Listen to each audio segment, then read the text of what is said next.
So then the TABE is what we really need to have the teachers use as a springboard. I know they use the CASAS test and I know they do test, but to use the test scores in conjunction with the counselors so that they can really understand where they are starting from. So the good thing about the TABE is there's no failure rate. Basically, it gives them a benchmark of where you start. So if you start in third grade and you test in the third grade in math, you get like a 3.2, and then you're given the level of which to start at, right? Same in the English and the other things. So our competition, so to speak, are all of these free online libraries. They come at a cost, but students are working independently on that. So, what's the difference between an online self-directed is to give you a more tailored approach with the teacher guiding you through these things. So, we have this as an example of one. I think this is study.com.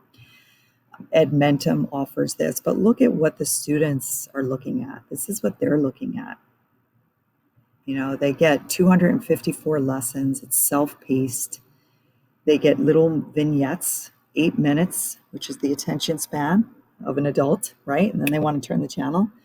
But the good thing about this is that it can give them some ideas right away of what I need to do right away. So for example, what is the syllabus?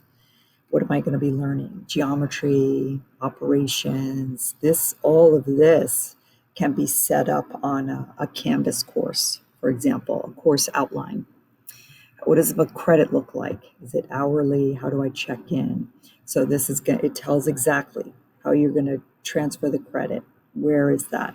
We don't have any construct like this at our school right now. All of it is word of mouth, very gray. The students don't really know where their hours are.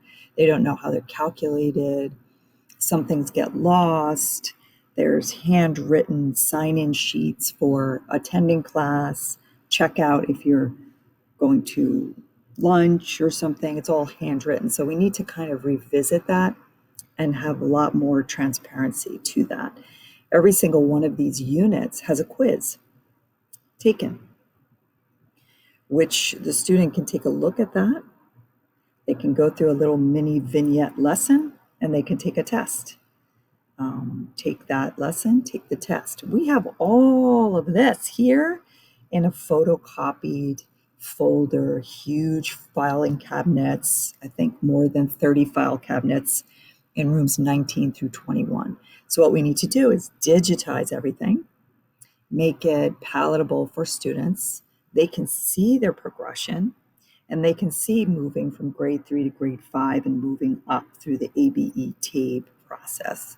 And I would strongly advocate engaging in one of these libraries. I know we're choosing to do Edmentum, and the teachers have Edmentum. They've practiced that before. There's Play-Doh writing samples, different graphic organizers teaching them how to write. That's great. It's fantastic, but there's no form in place. So instead of reinventing the wheel, I would advocate taking this on and being able to train staff in something that's pre-made, either using Edpuzzle or Edmentum or Study.com or things that are already done for them. That gives the teacher an option of getting a self-correct, and then they instantly get the timestamp and the quizzes that have been done. And then that can translate into some kind of hourly completion rate. That makes sense. As far as I know, Sean was looking at a variety of things last year, but nothing ever got implemented or decided on. So I know they're having the conversation of modernization, and they've been having that conversation for about 2 years. So I do think they understand the need for modernizing.